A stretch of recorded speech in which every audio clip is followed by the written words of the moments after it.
La fondation a été créée à l'initiative de Jacques Chirac il y a très longtemps, il y a 25 ans. Le président d'alors s'inquiétait de l'avenir du patrimoine dans les zones rurales, le patrimoine non protégé au titre des monuments historiques. Et donc a encouragé des grands mécènes à fonder cette fondation. Et nous avons été dotés de deux capacités, d'appeler des dons pour des projets de restauration et de délivrer un label pour les particuliers qui engagent une restauration sur leurs biens, les deux étant assortis d'avantages fiscaux. Donc c'est un levier assez considérable sur la capacité des collectivités, des associations et des particuliers à conduire des projets de restauration de qualité.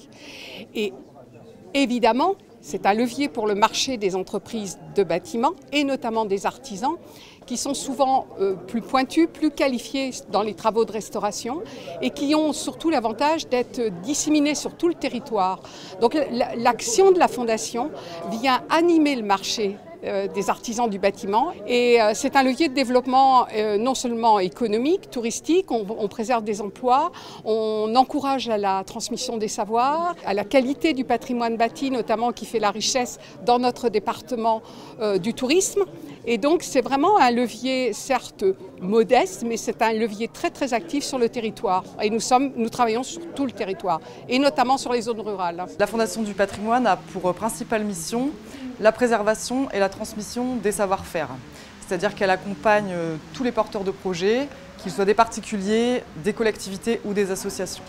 Et les entreprises sont des ambassadeurs en fait, pour la Fondation du patrimoine parce qu'ils ont cette culture du patrimoine, de l'histoire du bâtiment. Ils savent comment le restaurer dans les règles de l'art et de par ça, ils peuvent orienter la personne qui fait appel à eux vers la Fondation du patrimoine, qui va ensuite être le garant de la qualité des travaux qui sera effectués sur le bien en question.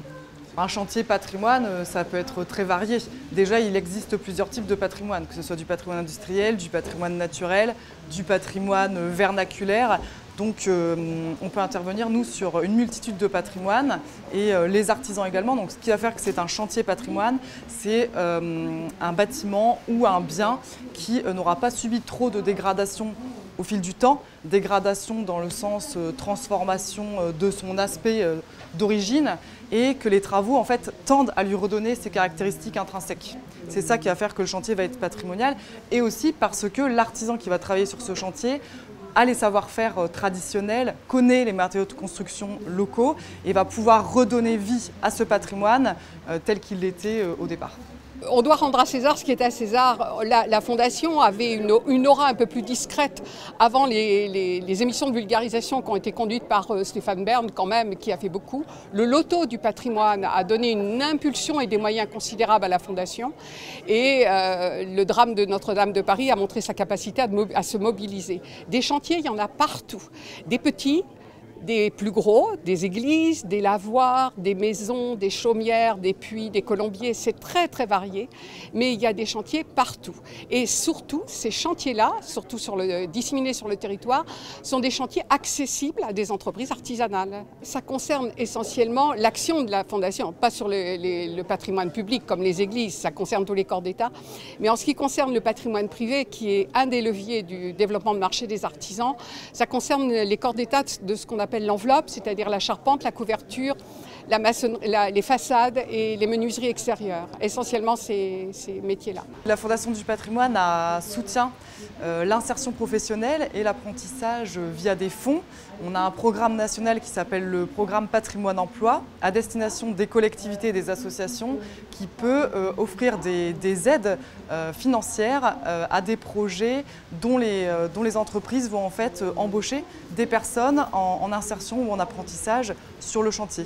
Et via une aide financière, on va pouvoir accompagner le porteur de projet. Donc c'est très important pour nous qu'il y ait des entreprises qui aujourd'hui soient un gage d'apprentissage pour les générations futures et cette vocation de transmission de leur savoir-faire envers des jeunes. Ces fonds-là, voilà, on essaye de les développer de plus en plus à la Fondation du patrimoine. Donc aujourd'hui, je m'adresse aux entreprises qui embauchent justement des jeunes en insertion ou en apprentissage, à vraiment ne pas hésiter à se retourner vers nous dès lors qu'elles sont sur un chantier public de restauration du patrimoine, car on peut accompagner financièrement ces chantiers et donc favoriser l'insertion et l'apprentissage et la transmission des savoir-faire.